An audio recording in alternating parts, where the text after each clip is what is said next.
Hey everybody, Mo here, and today I'm bringing you guys another Meta Monday. Today we're going to be going over the last 7 days meta, what the meta looked like it shifted into, what decks you can use to beat the meta in the future, as well as we're going to go over some tournament lineups, some gauntlet lineups that people use to get 9-0 in the first ever Runeterra Open.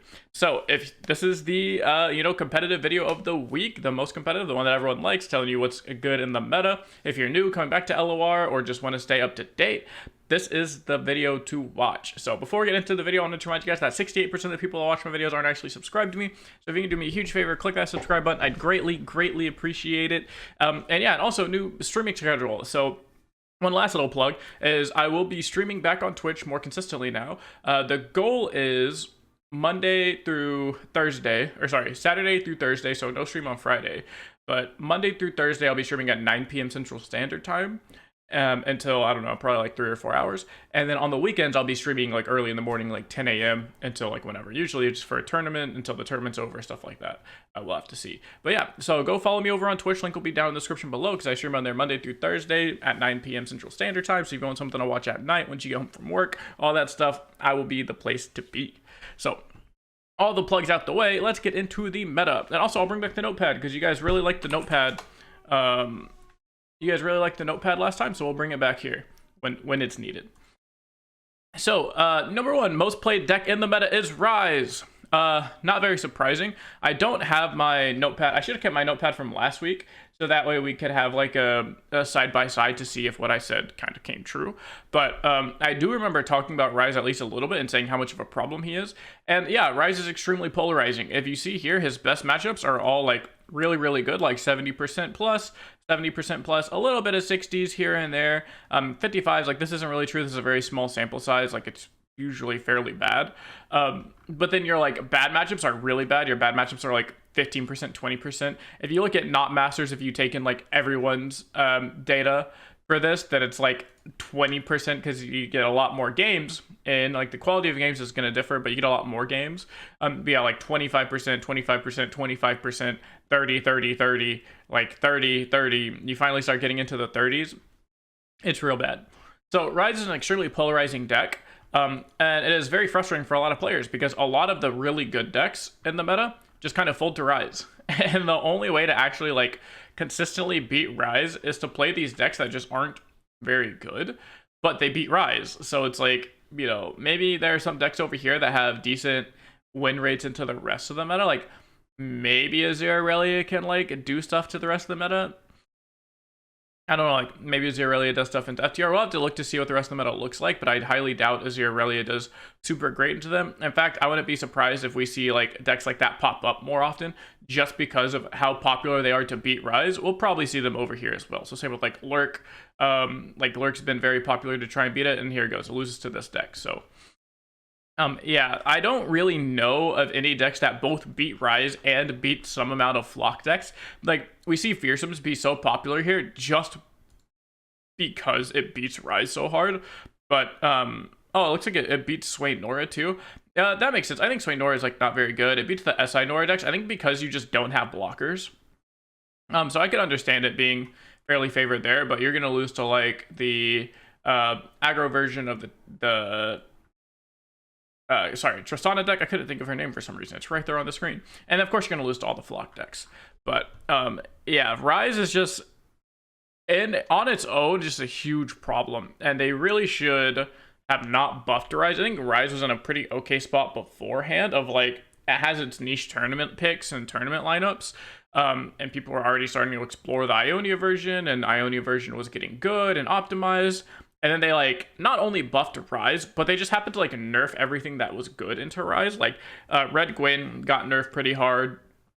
Aatrox Kayn got nerfed pretty hard. A lot of the decks that were able to actually like apply consistent good pressure kind of just got deleted off of the game. So to beat Ryze, you have to come up with some sort of like very interesting decks to try and do that, and a lot of times those decks just aren't going to be good enough into the rest of the meta. So it creates this very much like, oh, I'm going to go play Ryze, and I'm either going to hit a deck that I'm going to absolutely smoke, or I'm going to hit a deck that I'm absolutely terrible in, and, you know, hope to hit more of the good matchups than the bad ones, and then just climb all your LP that way. And so like if I were to climb ladder, if they told me like, oh, just kidding, ladder matters, and if you hit rank 1 you get like, you know, a bunch of money or something, or top 30 on ladder qualifies you for buys, extra buys in the opens and all that type of stuff, I would just play ryze and I would just sit there and just say I'm gonna coin flip my matchups and just hope to hit good ones, and yeah, just do that. Deck number 2 is Teemo Tristana. So this is a deck I'm very interested in, that I've been playing a lot of. I've been a huge hype man for. Not exactly this build. Of course, whenever you're looking for a build on Runeterra AR, I highly recommend looking at the top players build and kind of pick from there, because I see the big thing is that this was missing signposts, which made me not want it immediately. It's on triple vengeance, no signposts, and if you look at these are probably going to be on some amount of signposts. Okay, not that, guys. So 1 is on signpost, 1 not. There you go. 2 on signpost, 3 on signpost, so 4 people. So 4 out of the 5 best players on this deck are all on signpost. So tells you should probably play signpost. You kind of mix and match your own deck list. But yeah, Teemo Tristana I think is very good. I think is very solid into a lot of the flock game plans. I think if you play it correctly, I think the Nora Nar one is the worst just because of how many chump blockers they have. But I think if you play it correctly, you can still beat both of these Noxus decks just by simply going play minion on 2, play minion on 3, equip them with weapons. And then now you're like applying or threatening, you know, some amount of damage every single turn, and your opponent has to consistently block that or deal with it, and then you will just simply run them out of cards because they're going to play a Nora, you kill Nora, play Nora, kill Nora. So once you kill all 3 of their Noras, they don't actually have a great way to stall with portals because outside of Nora, the only way they have to create portals is like Portalpalooza and the Junk Construct. So unless they literally open with like triple Nora, triple Portalpalooza, there's a good chance they just don't have a bunch of portals against you. Meanwhile, you do have like infinite attackers because minions do just like literally are infinite because they keep coming back to your hand. And a lot of times you can just out pressure them that way and tax all their resources. So by the time you draw that Tristana super late game, there's a chance that she just does kind of kill you. You see here, it's good into just like a bunch of like really bad decks. It's actually pretty decent to ryze. I've been playing a decent amount of Teemo Tristana, which by the way, if you, I just put a deck guide out on this, like 40 minutes, 50 minutes of gameplay. So if you want to see my like highly optimized version and see how I play it, go check out the latest video on this YouTube channel. I'll probably recommend it at the end of this video also. But yeah, I show you guys gameplay for, I think it's like 40 minutes or something like that. So really great insights there. And I finally played the ryze matchup for the first time yesterday on stream, and yeah, that matchup felt like extremely free. Spell shield units are really, really good. If you play like, they don't have a way to actually like kill Tristana, so usually I would just like play Tristana and then play Grandfather Fae, play an Owlcat. Now you just have this like 4/1 spell shield unit that your opponent has to like block, but they don't play units, so they can't block it, and it just gets really, really hard, really frustrating for your opponent to deal with spell shielded units.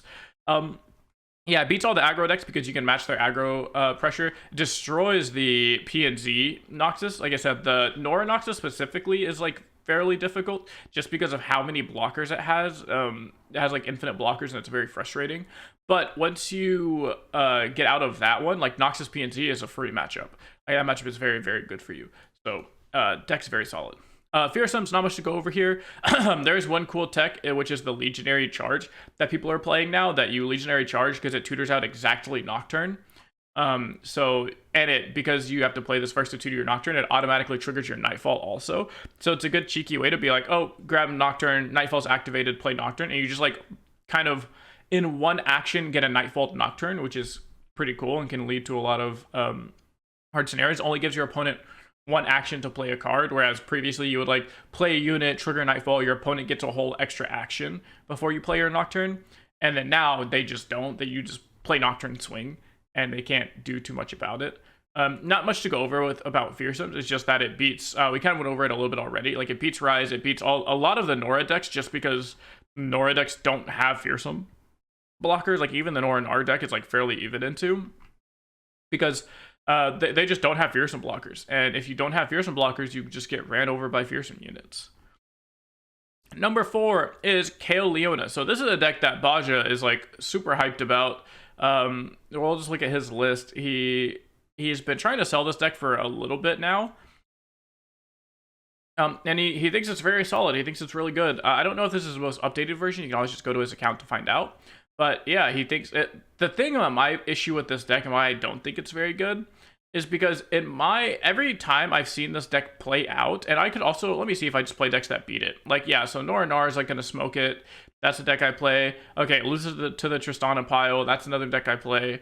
I don't know about ryze. It should beat ryze. Yeah, it beats ryze. Okay, cool. Yeah, I guess like it just happens that all the decks I play on ladder just kind of beat it. Like the Nora Nar, the PNZ Noxus, and the Tristana SI decks all beat it, and those are the only decks I'm really playing right now. But yeah, to me it looks like its best draws are just like, oh, Legion Rearguard on 1, Crimson Pigeon. And you're just this like aggro swarm deck, but then you're randomly playing this like these top end cards. And in my opinion, I would rather just play like Pirates, but maybe this is just better Pirates. Like to me, this just looks like Pirates, but in Targon. Like you're playing Targon Pirates with like just top end instead of playing this is like old school. Instead of playing the Misfortune Gangplank, you're playing like Ravoon and Leona. And sometimes Kale if your board is like super wide, triple Shampoo for rallies and stuff. So I guess that like obviously the deck can't be that bad as a 54% win rate. I just kind of skewed because all of my matchups are just on this like super winning side, and I don't play like these other decks. Like I don't play Pink Twisted Fate or Pink Alawi. I don't play ryze very often. At least I haven't hit it with ryze. Maybe I have actually, and I think I still just like smoked it anyways. I can go and take a look out of that later. Let's see here, because I'm pretty sure I hit it yesterday on ryze. And yeah, I hit it yesterday on ryze. Oh, just one time. Yeah, I hit it just one time on ryze yesterday and I beat it, so.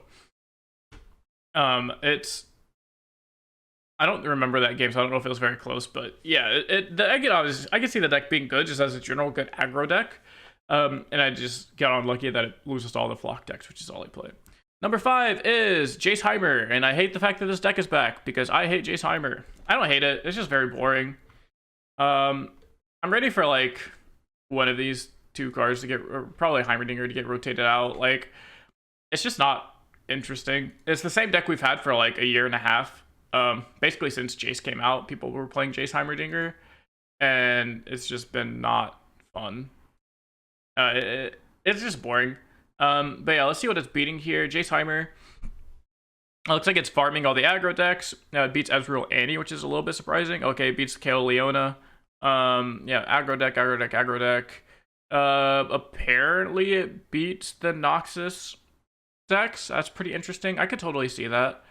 Apparently it's beating ryze too, which is kind of crazy. I'm sure this is only like your Hextech Handler draws, and if you don't draw a Hextech Handler on 3, you're probably just like losing the game.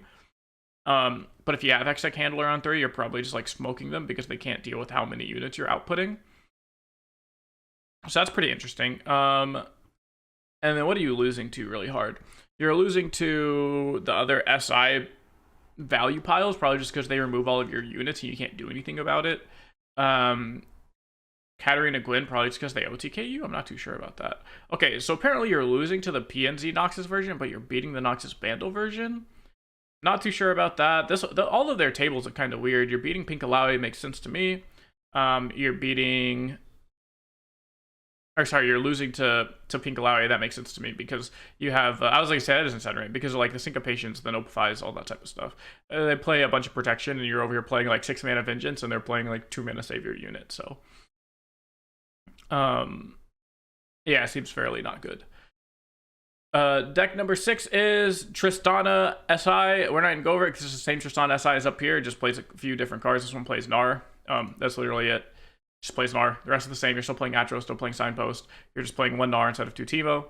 Fair. Then we have Pirates. Pirates, not much to say about this. It's still Pirates. The same Pirates deck it's always been pirating. It beats ryze, beats a bunch of like random decks, beats your Pink Alawi because they have no life gain. It can't go out swarming really hard. Their 1-drop is a can't block unit. You're pretty happy about that. You're good into the other like randomly, aggressively, and bad mid-range decks that just don't play units. And you're going to get cooked by all the units, or all the decks that play units that match your tempo. And that's how Pirates has always been. Anytime you play against another deck that also plays like 6 1-drops, you're very sad because they just like match your 1-drops. You can't actually push damage, and then they just have it, usually just have like a way better late game plan. Like this Nora Kindred Elise has a really good late game plan of just like portals killing you or running you out of cards. Same with here, same thing. They have like Shellfolk. Same here. They have like Tristana Atrocity that you just literally cannot interact with. And same with here, Kayle Leona. They have the like big Sunburst or Daybreak packages, stuff like that.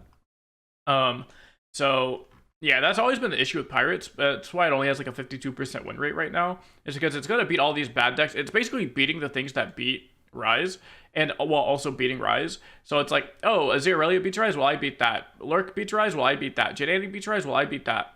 And it's like, oh, but I also beat Ryze. So honestly, if you were out there trying to beat a Ryze deck, I would probably just end up playing either Fearsomes or Pirates. Those are probably the only two I'd play. I don't think I'd play Aziralia or Lurk. I'd probably just play like Fearsomes or Pirates, because those seem to be the best into a more wide option of decks than just Ryze. And the last deck we're going to go over is Jax Oren. Not too much to say about this. The win rate kind of tanked down to 52%, which is still like very solid. It's just not a crazy, not a crazy win rate at all. I think that's just because a lot of the meta is kind of like, was kind of formed to beat it. Because if you guys remember, Jax Oren actually popped off super, super hard on day one. And then I think because of that, the entire meta kind of evolved from the idea of beating Jax Oren. Like even nowadays, that Jax Oren isn't like super represented in tournaments and isn't very like good in tournaments. I'm always asking my team, I'm like, okay, does this make our, like, how does our Jax Oren matchup look?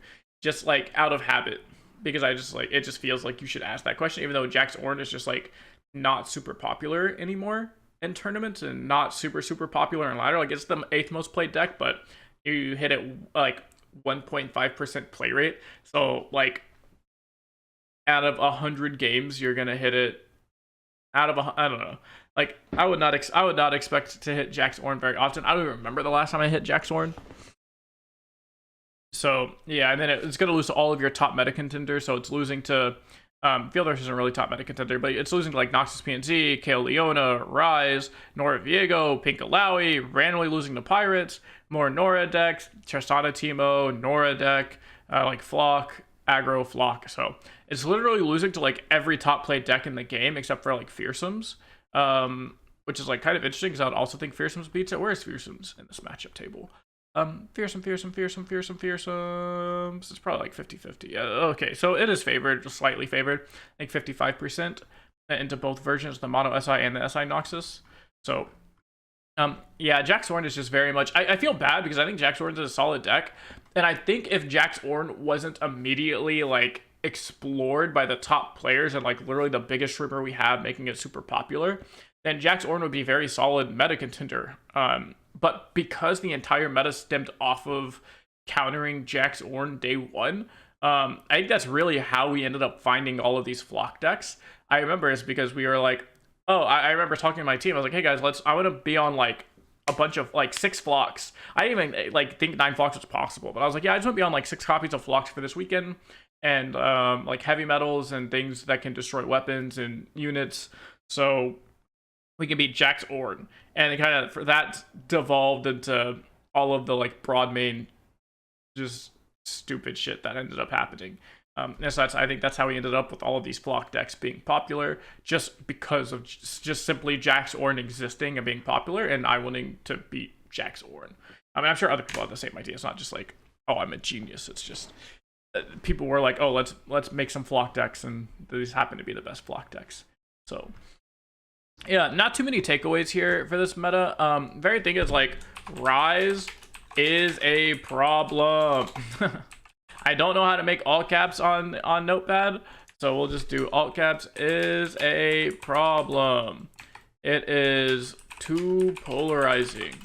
You either smoke or get smoked by Ryze. And that's just not very fun when you're in a best of 1 format.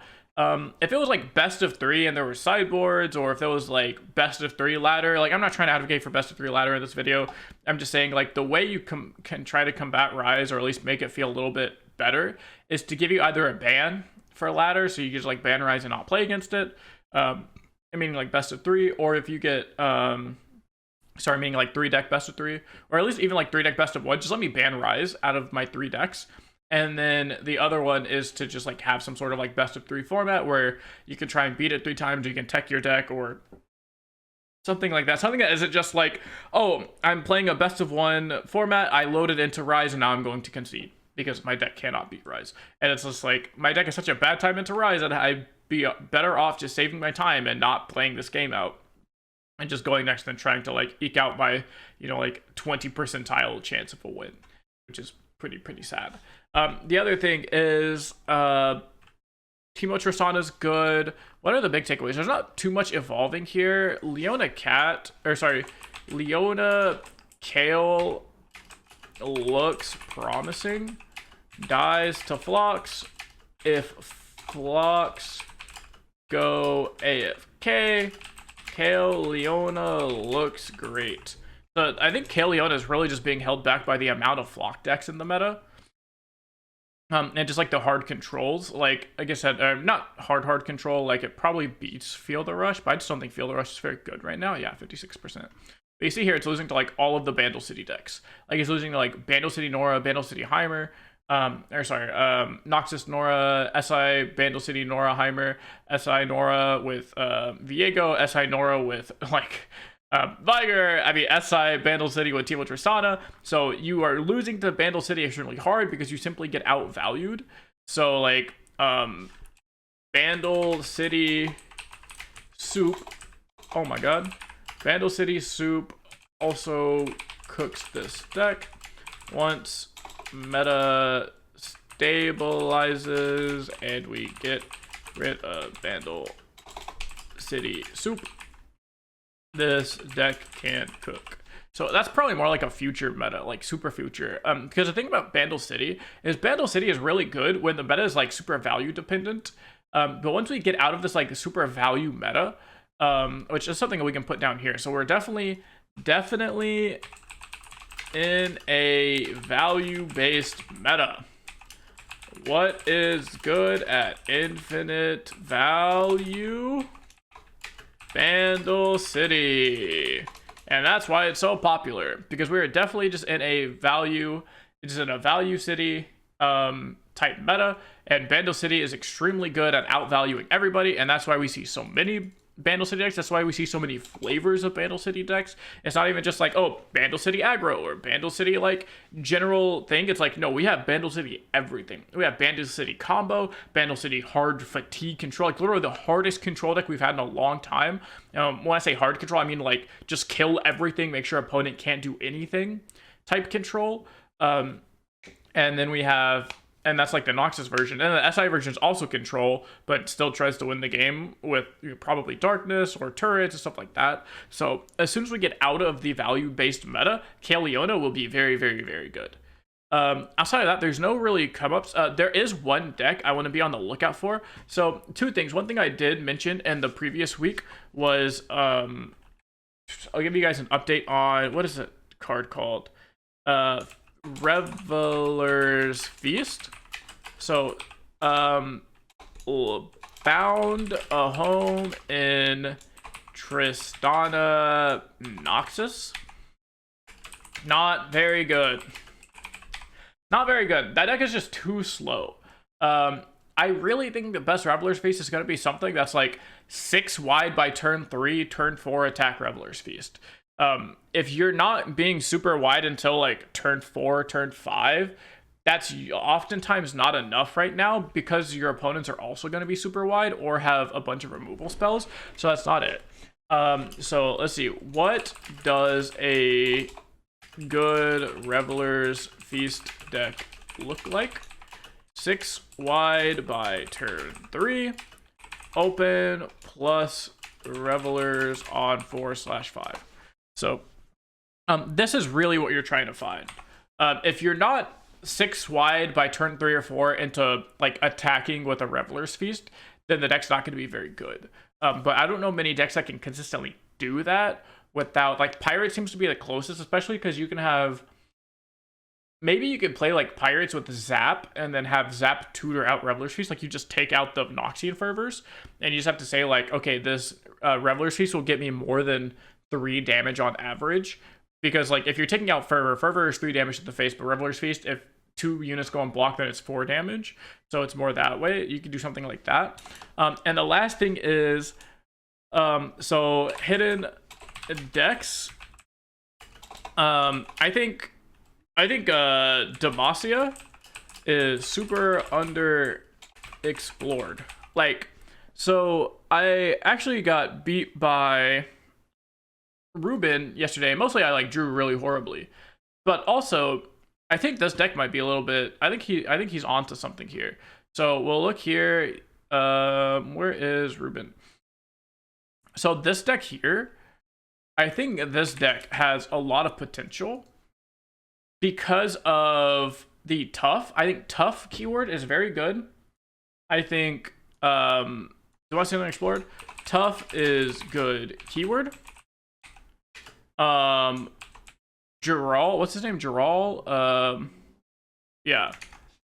Jaral is extremely good into ryze and just control in general, but mostly ryze, because ryze, for those of you that don't know, a lot of the ryze spells say like stun an attacking opponent, so you can't proactively do a lot of stuff. You have to wait until your opponent is already attacking before you can cast your spells. So if you're doing that and they attack with Jaral, well, now like you're getting taxed on double the mana cost for a lot of your spells. Like the Steel Tempest are now 4 mana to stun an attacking unit. The Ryze Rune Prison can go from, 2 to 4 mana depending on where they're at in their progression for it. So I can get really crazy. They can get big stats off of buffing. The Spell Shield is like very good. Another thing, so like Spell Shield, very good. I think Nox, Targon, underexplored. And of course, I think this is something that we want to look at. I don't know if it's exactly dragons or if it's just like Leona Demacia potentially. But like this idea of a deck is very, very smart and very good. And it's something that I'm definitely going to be looking into. I don't know how well it's going to do into the flock decks. Because typically flock decks are going to be very good into this, but I'm down to try it at least. I'm down to at least try it and see how it goes, and I will keep you guys updated. If it looks good, I can put out a meta Monday, or I'll put out a deck guide on it. If you guys want to see that deck guide, let me know. So that's gonna be it for the meta part of it. And now we're just gonna go over a couple lineups of people that got their 9 wins. A couple of people that got their 9 wins and Gauntlet, or sorry, in the Open, Runeterra Open this last weekend, because there's nothing I really posted it. And yeah, so first off, we're going to look at Icato. So Icato had a 9-0 run, pretty good run. I think he lost some games here and there, but didn't lose a match overall. And let's look at their lineup. So their lineup is 6x Broadmain, and then Jace Hyper, which I'm not too sure about, like, this really. I don't really know how Jace Hyper lines up into the meta. It's not something I've super explored lately. But it can't be too bad. He obviously went 9 wins with it. So the idea, I think, is you're going to beat all of the aggro decks. You're going to beat a lot of the like Tristana SI decks, because you're going to be a lot of bad Tristana SI players, which in the Open, players playing worse than you is going to be very common when you're someone like a top 50 player. So you can get away with playing decks like this that are just like super high agency control decks, because not good players don't know how to play into control well, so you can get a lot of free wins that you're not supposed to get. So this type of lineup is going to be very good for the Opens and very good for tournaments in general. If you plan to play against players that are just not as good as you, or not very good, period, which a lot of the Open players are going to be, then lineups like these are very, very solid.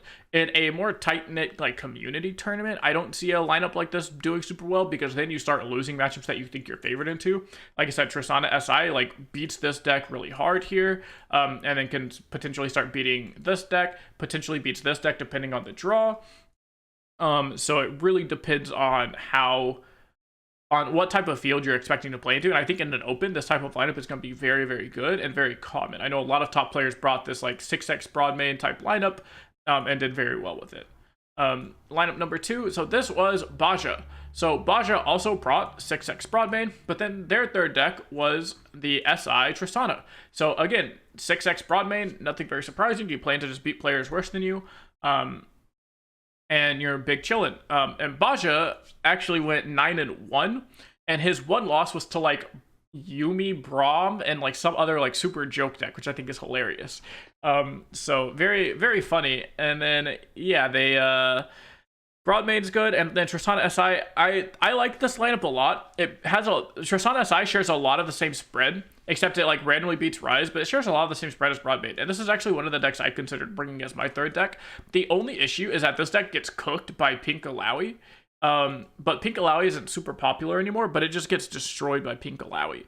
So outside of Pinkalawi though, this deck does everything else that you want it to do that these decks do. It beats your aggro matchups for you. It beats like some of the control decks for you, and a lot of times it'll just be ban bait, because if they're targeting one, if they can beat one of your Noxus decks, they're probably beating both of them. So your third deck over here just kind of serves as ban bait, and then to cover the same basis as your other two, so your opponent can't just get a free ban and then try their best over here. And I think it's very smart. The only reason I didn't end up bringing it, like it says, because it's not good into Pinkalawi. But if there's not much Pinkalawi, then it's probably fine. So the last thing we'll go over here is Drizoth list. So Drizoth had a 9-1 run also, but slightly different than Baja's. Drizoth lost his 1 round 0-2, and then outside of his 1 round loss, the 1 match loss of going 0-2, he did not drop a single game. So he got 18 wins and 2 losses. So a literal perfect, a perfect run outside of 1 match, which is pretty good. And he is actually not on 6x broad main, which is kind of something I think a lot of people were surprised about. I think he is the broad main guy, so a lot of people expect him to be on at least 6 broad main, potentially even 9, but he was on broad main and ryze, which is very, very smart. And the third deck was Tristana SI, but instead of playing triple Teemo, or 2 Teemo and 1 Gnar, he switched it up and went 2 Teemo, 1 Poppy. And this was, I guess, to kind of give him a chance at the aggro. Like, obviously, you're still beating ryze super hard, but this gives you even more of a chance to beat the Noxus decks, because they say, hey, man, you literally have to answer this Poppy right now, and if you don't, I'm just going to cook you. And sometimes they answer your Poppy, they spend a bunch of mana on this thing, and they don't have mana for your Tristana or something. You know, it's just another really good way to just super tax your opponent's resources. Sometimes you can get like a Husk, and then now your Poppy has Spell Shield. Sometimes you can roll a Hothead, and your Poppy is like large with a keyword on it or something. And, you know, this Tristana can just solo carry the game, or at least make other things a very big threat if your opponent's spending a lot of resources on Poppy. Which is very, very good. Also, if they can't just kill Poppy immediately, then Poppy just makes the rest of your deck insane. And you're probably not ever leveling Poppy in this deck because you don't play rallies, but at the very worst, it's just kind of like give everything +1/+1 while also making a big threat itself attacking that has to be answered, or it will level and just end the game immediately. So this lineup is just very solid. He just kind of picks 3 extremely good decks. So in our team, we kind of had this idea when we were talking. We're like, hey, here are 4 decks. These 4 decks are very good, and basically, if any of us pick any 3 out of these 4 decks for a lineup, we'll be very happy. And those 4 decks were Nora Noxus Broadmain, PNZ Noxus Broadmain, ryze, and Tristana SI.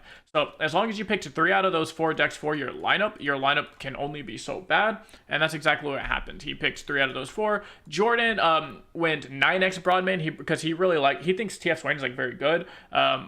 I'm not a huge fan of TF Swain. I know Mike is not a huge fan of TF Swain.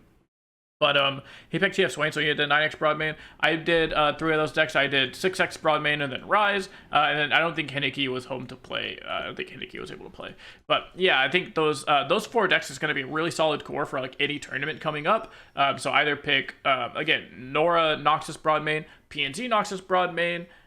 We can put this here. So for tournament lineups, any 3 of these 4 decks will make a top tier lineup, and those 4 decks are Nora, Gnar, Broadmain, Annie, Cat, Broadmain, maybe 1 Ezreal, but I don't really like Ezreal. I'd rather just have the infinite pings from Katarina. Katarina is extremely important, a lot more important than a lot of people realize. Ryze or Tristana SI Atro. So if you pick any 3 of these 4 decks, you have a top tier lineup, because these all of these decks kind of have the same tables outside of Tristana Atro losing to Pinkalawi, and ryze is getting absolutely cooked by aggro, whereas the other ones have like a semi chance into aggro. Like Fearsome specifically is like your worst matchup, but outside of Fearsome, you kind of like beat them, whereas ryze just kind of like gets beat by them. So it really depends on like, do you plan to play against more aggro lineups, or do you play against more mid-range lineups, or do you like really not care? Because you could also just beat aggro with ryze, like I did during the open. So Yeah, this is like your tournament prep, really. It's just like pick any three of these four decks and you have a top tier lineup. So if I was playing in a tournament this weekend, I would pick any three of these four decks. I'd probably just run it back with the same like 6x Broadmain Ryze. I'm a huge fan of 6x Broadmain. I have a lot of practice on Broadmain, so I feel very comfortable with it. So I like the 6x Broadmain into either Ryze or Tristana SI. And it's really just figuring out which of these two decks you want as your third for me personally. But yeah, play any of these three and you are good to go. So that's going to be it for this Meta Monday, covering over the tournament for this last weekend, the Open, trying to give you guys an idea of what you could play in tournaments coming up, because I know a lot of Brazil has daily tournaments and there are just a lot of daily tournaments in general. I use Runeterra AR for all of my stats. This isn't like paid or anything. Also, I'll put a deck code to this down in the description below. If you guys want to try and work on something like this. But this isn't like a paid sponsorship or anything. I just like really love Runeterra AR, and I think this is what everybody uses. At least a lot of the top players use. I'm just gonna go and say like every top player uses Runeterra AR. So now I'll put a link down in the description. You should click on that link and use Runeterra AR. And it's extremely helpful if you want to look up any stats, look up any deck lists, look up. They have standard gauntlet, but I don't think it's working today for some reason. But it has been working in the past, where it'll tell you like what decks are doing really well in the standard gauntlet. Maybe you go under meta, it'll tell you meta, standard gauntlet. Yeah, okay, so it tells you in the standard gauntlet meta right here. Like Tristana Teemo has 69% win rate, nice. With Noxus has 30 players, probably top players. A lot of these you have to watch out for because it has like the players will be like super low. Like this has 14 players with, you know, a 62% win rate. That's probably just like a bunch of top players, if I had to guess. So you have to kind of be careful, but this tells you like the deck's doing really well in gauntlets, and you kind of pick up your gauntlet line from here. Like literally this top three decks right here, if you wanted to, you could pick up these three decks and then there you go, you have a lineup. So like you could do that if you wanted to. So Runeterra AR is very, very, very good resource for competitive Legends of Runeterra. Highly recommend it. That's gonna be it for this video. Make sure to like, subscribe. Again, go follow me on Twitch because I'm gonna stream on there at 9 p.m. starting even tonight. Once you see this Meta Monday, I'll be streaming tonight at 9 p.m. over there. So go follow me on there. And yeah, that's gonna be it. Link to all this stuff in the description below. I'll see you guys in the next video.